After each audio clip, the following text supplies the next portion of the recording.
Live from Studio 46, this is CBS 2 News This Morning.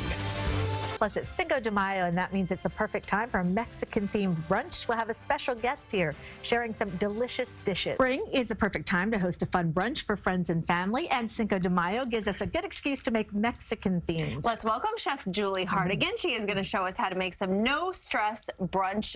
She has some no-stress brunch ideas, I should say. Kind of a tongue twister. Welcome. Hi, thank you. It's so nice to be back to see you both. And yeah, I'm a big believer that when you host a brunch, you should get to kick back and enjoy a mimosa with your friends and family and not be stuck in the kitchen. For sure. I've got some really excellent no-stress make-ahead ideas that are healthy, easy, and give options for anybody who visits you. Any dietary restrictions or whatever people like to eat. Fantastic. What's yeah, first? Let's dig in. We're going to make my make-ahead mini frittatas. So, by the way, these are also perfect to make for meal prep for people that are healthy if you're not into hosting brunch. They're basically little frittatas that you bake in a muffin pan. And what we're going to do today, just for some Cinco de Mayo flair, because why not? You just add whatever ingredients you like to a muffin tin. If it's a new one, it'll be fine. If it's not, you can coat it with some cooking spray. So I've got some grated pepper jack here, but the idea is that you can make a mix of flavors to suit your taste and to suit your guests' taste. So you can do some with meat. I've got some diced ham.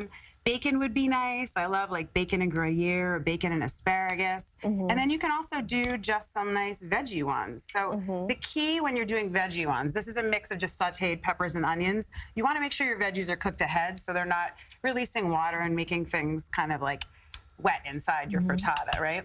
So we add a little bit of filling, and then it's as simple as just a mixture of beaten eggs with a tiny bit of milk and salt and pepper, and you just pour it over the top like this, fill them up. So you can see how easy it would be to make this for a crowd. The recipe makes 12 at a time, but you could make 24 if you wanted, and it's just fun to offer your guests different options. And how long? And then you bake them for how long? You fill it up, and they bake in the oven at 350 for about like 15 to 20 minutes or so. You just check them for doneness in the middle. You just want to make sure it looks like it's nice and set up. So this way right here, I've got a mixture of some for meat eaters, some for vegetarians. You can just have fun with that. And it's also a really, like I said, a great one to do on Sunday for like grabbing. I was just going to ask you that. How long can you keep that? Can you keep them for the week? Put them in the fridge? They'll keep for like up to 4 to 5 days in the fridge, and I like to keep them in little baggies. You can just grab them for like an after gym snack or to grab on the way to work. Yeah, I'm all about the easy. No, I love it too, because when I look at that, I think of like moms with a bunch of kids, and you just make this earlier in the week, and then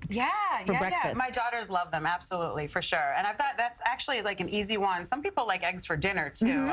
I even have a great cookbook on my website on cookingwjulie.com. It's 10 healthy meals in under 20 minutes, and I would count that as under 20. It's so fast. Okay, next, you got to have some bacon at brunch, right? And I'm going to tell you, this is going to change the way you make bacon forever. It is so much easier to get perfectly crispy, flat bacon, hands off, no splattering on your pretty dress for brunch. You just put it on a baking sheet like this with a rack on top with some foil underneath. Now, the reason we're doing this, you put it in the oven at 400 degrees, and your bacon cooks all at once. No splattering, no turning, no touching. No turning? No. Okay. The grease drips below, so when it's time to clean up, I mean, no one really wants to be doing dishes after their fun brunch, right? You just move the bacon, take the foil off, rinse the sheet, and you're done. So how long do you cook it? 400 degrees for about 15 minutes for like average bacon, 20 minutes for perfectly crispy, but it comes out nice and flat and pretty like that too. Okay, my next brunch tip. Can I try a piece of it? Absolutely. Oh, you're so hungry. Exactly. Okay, everyone loves their avocado toast, right? It's so much fun. So why not take your smoked salmon board and turn it into an avocado toast crossed with a smoked salmon board? So it's a nice snack board. You just add all different kinds of condiments and garnishes and let guests help themselves. And you can pre-toast the bread ahead of time, also on a sheet just like this in the oven. Again, as much as you can get done before the party starts so you can relax and have fun with your guests. It's the whole idea. And then that way they can help themselves and put whatever they like on it. Since it's Cinco de Mayo, here's a really quick shortcut. You can just buy guacamole to do for your avocado toast. You don't need to be like worrying about whether your avocados are ripe enough and mashing them up. Guacamole works really, really well. And then just a mixture of other things, whatever you have on hand, pickled onions, cucumbers, peppers, things like that. And then to go with, I love putting on a nice fruit salad, keep it healthy. Yeah, and here's an easy way to do it.